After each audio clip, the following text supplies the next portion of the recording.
Students, here we are in the program. I'm so excited that you're here. I want to take a few minutes to give you a program concept overview. This is very important, so please pay attention to what we're going to talk about. As you continue through the program, it's going to be very important for you to stay connected to your DCP. That's your degree completion plan.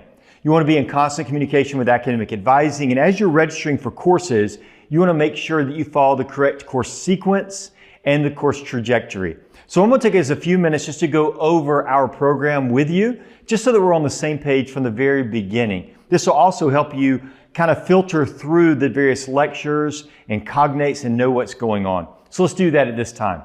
Right now, there are two core courses that you're going to take. You're in one, there's another one, and you'll see those on your degree completion plan.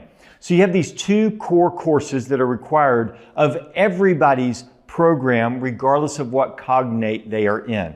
Now, your cognate is the area of specialization. We have a variety of different cognates to choose from, and you chose a cognate when you applied to this program. So after you take those two core courses, you then will have 3 cognate courses that you will have to take.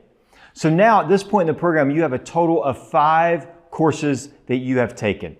Now, as you complete those 3 cognate courses, you will begin to transition into a place where you get to choose between 2 tracks. Now, this is very important, and we are very unique as a program in having this opportunity for you.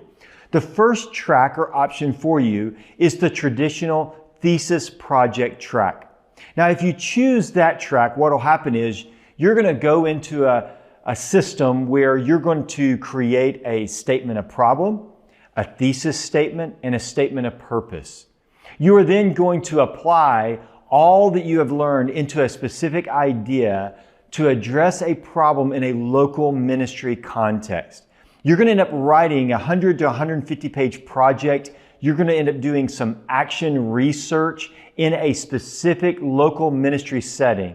And you're going to produce this final project. You're going to get paired with a mentor. That mentor will coach you and work with you. But there's a variety of courses that you'll take, and it'll sequence you out and help you walk through the development of a thesis project.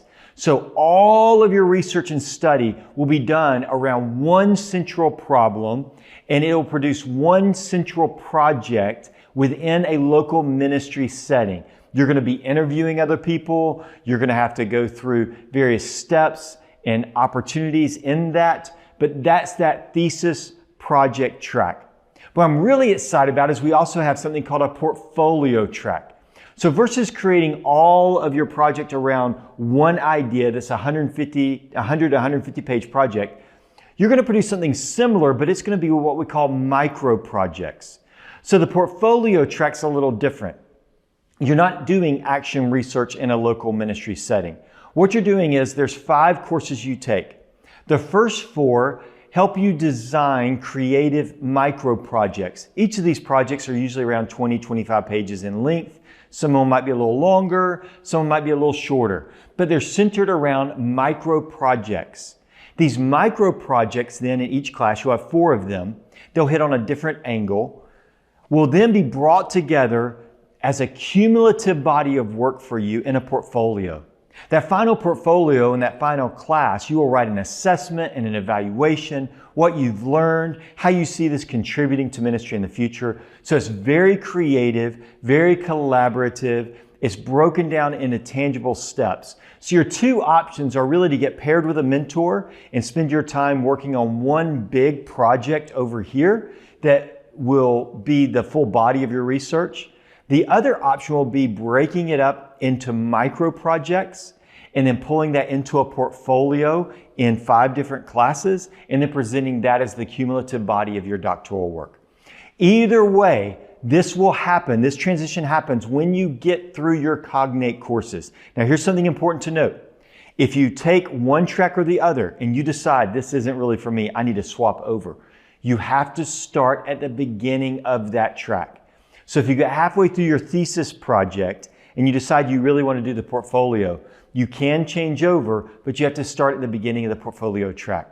Another important thing to note about these 2 options is you need to write on a subject or topic or problem related to the discipline you've been studying in your cognates. So if you're in the discipleship cognate, you need to write about a discipleship problem.